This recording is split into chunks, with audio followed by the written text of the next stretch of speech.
Howdy folks, C.W. Johnson Jr. here. I know it's been a while since I've uploaded anything and I do apologize for that. Since I last updated y'all, I moved back to Louisiana from New York City because of the rising prices, inflation, supply chain issues and all that. So I've been back here in Louisiana, been going around the state. Of course I live in the backwoods where we don't have very good internet. And so that's one reason I haven't got any videos up in a while. Another reason is I've been mainly focusing on my written blog, where it's just me writing and you don't have to listen to me talk, called That Should Be a Movie webseries.com. And on top of that, the psychiatrist upped the grams on my medication for my PTSD, so you know what that does is slow your mind down and make you more lethargic. And you know, I used to be an early riser. I would get up at 6 o'clock. I'd be up with the sun. Now it's a good day if I get up before 9, if I get up by 9 o'clock. So you know how that happens. PTSD medication slows you down so you don't go screaming at people on the street that you don't know. Of course, I've never done that. So that's been lethargic from that. And I've also been focusing on the written blog. So let me segue from that into what I've been reading in regards to my blog. This is Poitiers, AD 732. Charles Martel Turns the Islamic Tide. It's by David Nicoli, illustrated by Graham Turner, and it's from Osprey Publishing. I also read a chapter, Poitiers, that's right. I also read a chapter in the excellent Carnage and Culture by Landmark Battles and the Rise of Western Power by Victor Davis Hanson from Doubleday Publishing. This was like one of my first books. I'm sorry for the glare there. This is like one of the first books by Victor Davis Hanson that I read, and I was like 18 maybe at the time. I was still in my teens when I read it. I consulted chapter, whoa, that's a glare there. Chapter 5, landed infantry at the Battle of Poitiers, October 11th, 732. Now, those are some dates. Some people say October 10th, October 11th. Other people say October 25th. So that's one of the things about the Battle of Tours, as it's also known, but Battle of Poitiers. It's a very important battle, having turned back the Islamic invasion of Europe. In 732 AD, AD 37, 732. It's a very important battle. Many people believe, many historians, both today and back in the day, like Edward Gibbon, who wrote The Fall of the Roman Empire, believe that this battle turned back Islamic invasion of Europe. And if it wasn't for this battle, the Quran would be taught in Oxford and we would all be Muslims speaking Arab. And no disrespect for modern practitioners of Islam or Arab people or anything like that, but I'm very glad that Christianity and Greek Judeo-Christianity and Roman Greco philosophy was able to grow into the worldview of human rights and liberties that we have today.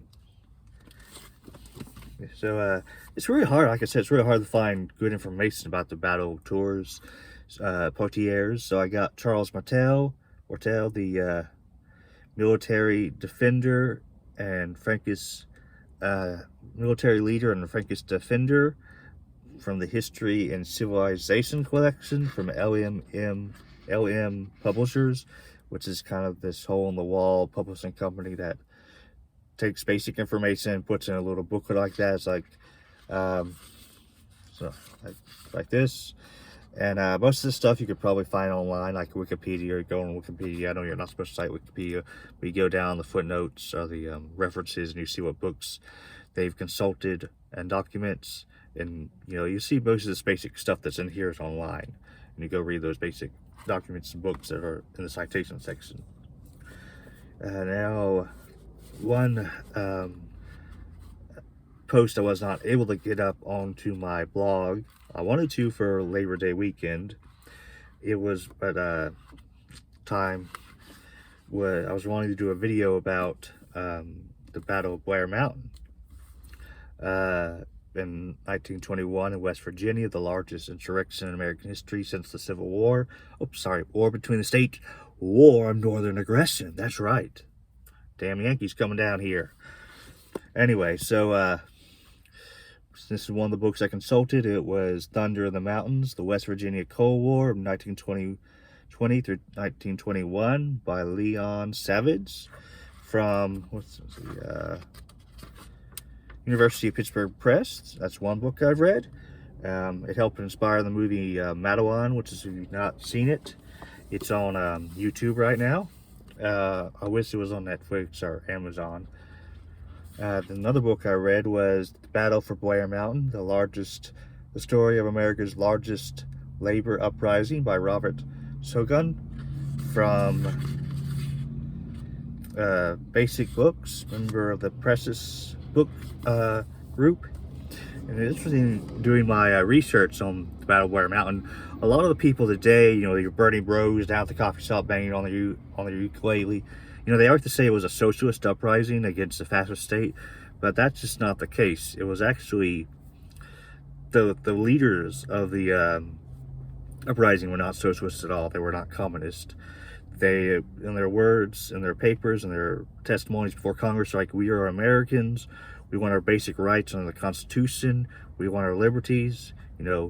Our civil rights and our civil liberties are being violated by the small town sheriffs here in West Virginia and Logan County and Mingo County.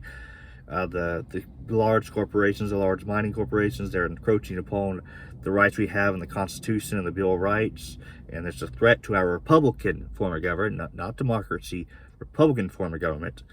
In fact, the only only communist or socialist people who did make their way to West Virginia during the 1921 uprising, Battle of Blair Mountain, they were shunned and even put in prison because the members of this particular labor union in West Virginia were not socialist leaning at all.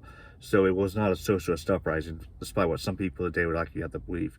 And I wish I had gotten it up by Labor Day, but I guess it's going to have to wait for next year, or hopefully I get it up before next Labor Day, because it's a very important story to tell, especially because the battle where it took place is not protected. The mountain might get strip mined by the mining companies. And I'm not against mining. I'm not one of those people.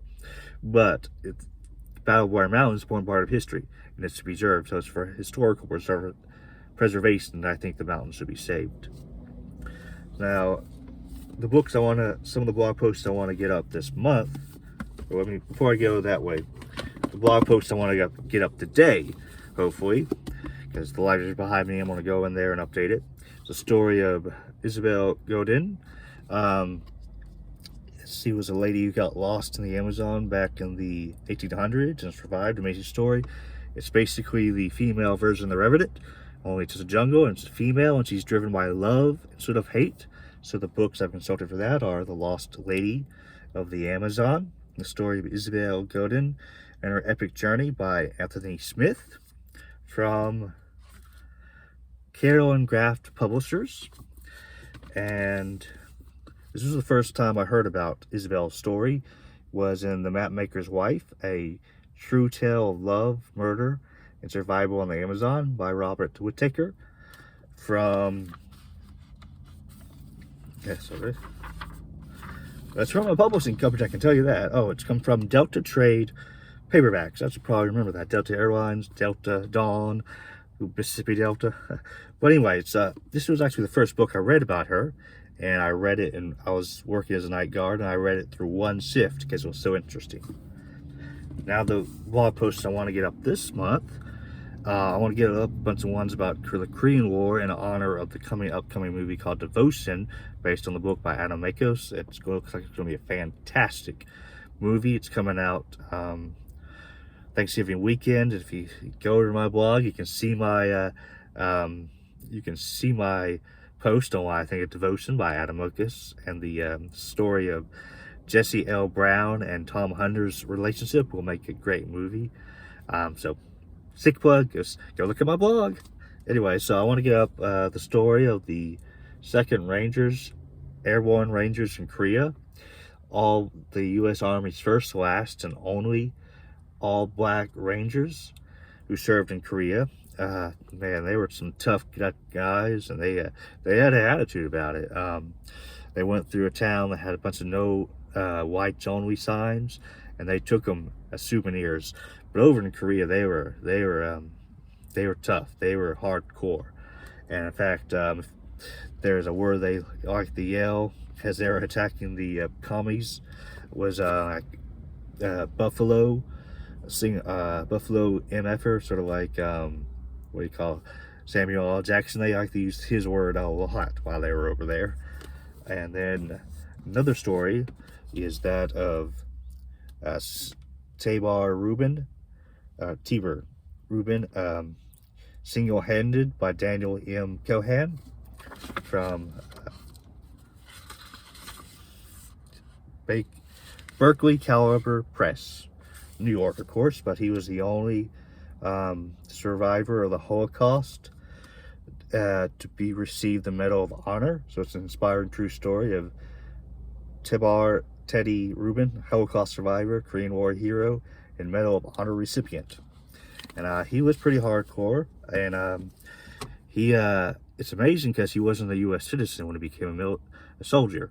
In fact, he was still a member, he was still a citizen of Hungary, and he was captured in Korea, and the commies came to him and said, you know, we'll let you go back, we'll free you from this prison as long as you go back to Hungary. And he was like, no, thank you. I'm really grateful that America liberated me from the concentration camp at Musenheiden, and I don't know, I just butchered that pronunciation, I'm sorry. And I'm grateful for America, and I know the opportunities and that I have in America, what comes with being American, the liberties and freedom, and I want to stick by this country that I've adopted. So hopefully I get those blog posts up this month, and we'll see, God willing. And thank you for watching this video and being patient with me. I hope to get more videos up soon. So thank you for watching this video, and God bless you, and God bless America.